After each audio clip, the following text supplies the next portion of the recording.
Hello friends, welcome to my YouTube channel Graduation Academy. दोस्तों, आप लोगों का मेरे यूट्यूब चैनल ग्रेजुएशन एकेडमी में बहुत बहुत स्वागत है।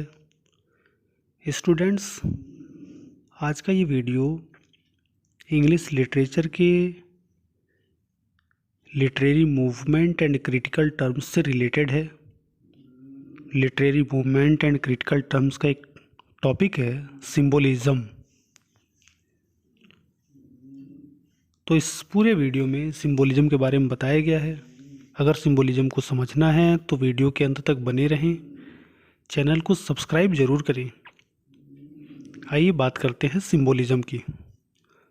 सिंबोलिज्म सिंबल से बना है, जिसका अर्थ है प्रतीक, और सिंबोलिज्म का अर्थ हुआ प्रतीकवाद।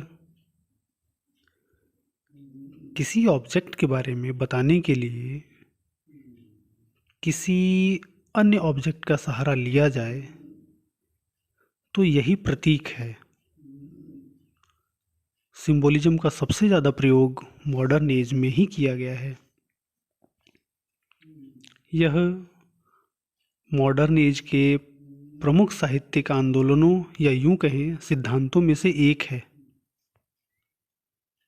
मॉडर्न एज के पोएट्स ने अपनी अपनी कविताओं में सिंबल्स का बहुत प्रयोग किया है। अगर कोई ये कहता है, सिंबोलिज्म को अगर जानना हो तो ऐसे जानिए कि अगर कोई कहता है कि मेरा घर तो ताजमहल है, तो वहाँ उसके कहने का अर्थ यह नहीं है कि ताजमहल उसका घर है।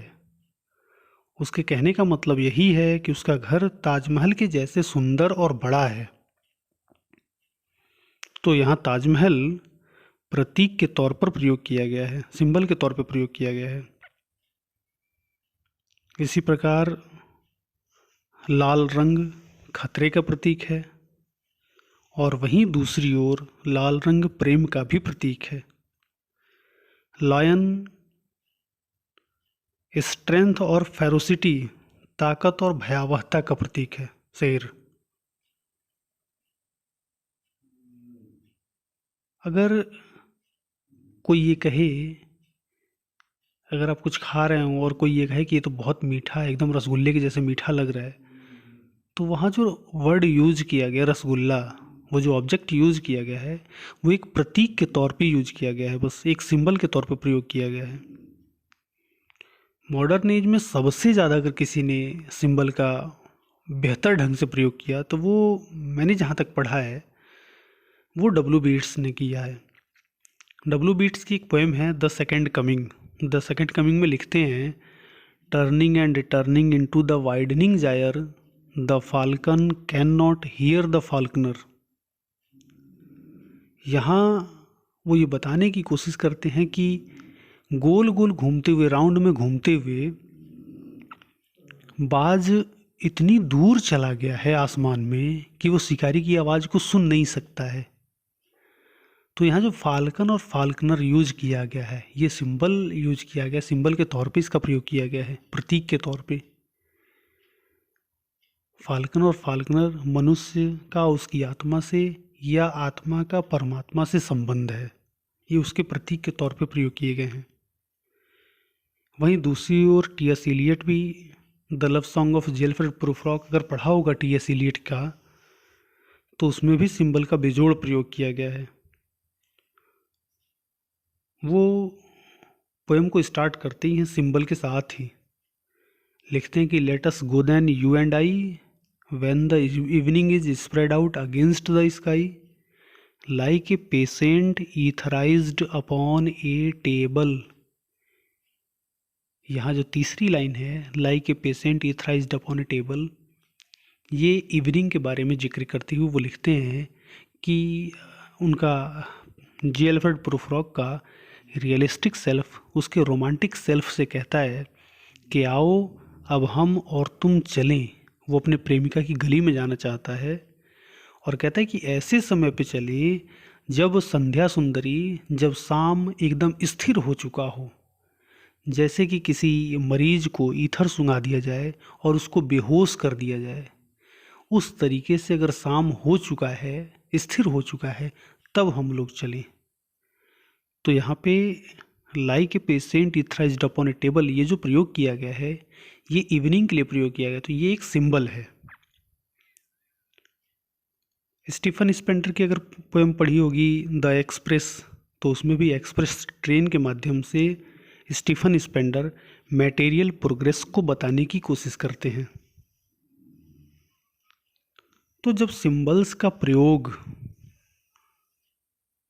मॉडर्न पोइट्स के द्वारा अधिक मात्रा में किया जाने लगा तो इसे सिंबोलिज्म अर्थात प्रतीकवाद का नाम दे दिया गया।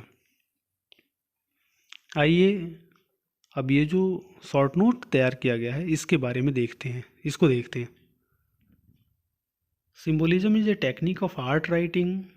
It has two senses, one is clear and other is complex.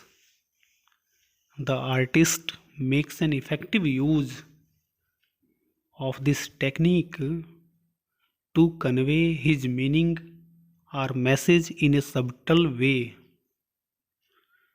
Sorry, यहाँ पे वर्ड मिसप्रिंट हो गया है, सबटल होगा यहाँ पे। It is a practice to put together the reference and referent, the object and the idea. Symbolism का origin क्या है, तो वो ये देखिए। In 20th century a new technique has been introduced in literature which called symbolism. 20वीं शताब्दी में ही इसका प्रयोग किया गया बहुत ज़्यादा। It is a reaction and revolt against realism and naturalism. ये रियलिज्म और नेचुरलिज्म का एक रिएक्शन है, उसका एक रिवोल्ट है। The word symbolism has been derived its origin from the Greek word symbolion। एक ग्रीक वर्ड है सिम्बेलियन, उसी से सिम्बोलिज्म बना हुआ है। It means putting together.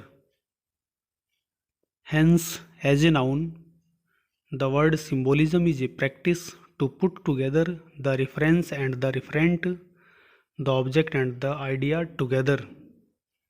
As this, the symbol in literature unites an image, idea, concept or subject to suggest a particular meaning.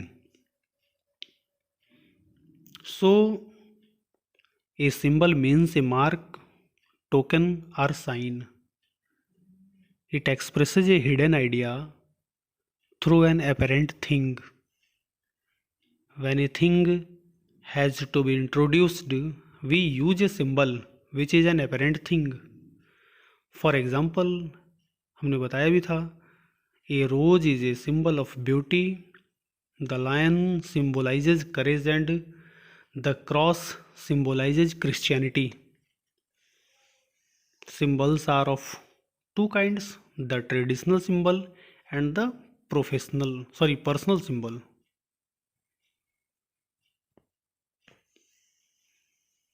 आइए अब सिम्बोलिस्ट्स के बारे में जानते हैं। It is often said that Baudelaire is the father of symbolism. Symbolism का जो जनक है उसको बॉडेलियर को माना गया है। Other important French leaders of symbolism were Verlaine, Mallarme, Rimbaud, Paul and others. In English literature symbolism started with W. Beats, T.S. Eliot, W.H. Auden, Dylan and others. तो ये था सिम्बोलिज्म। अगर वीडियो पसंद आया हो तो लाइक ज़रूर करें और साथ ही साथ शेयर भी करें। धन्यवाद।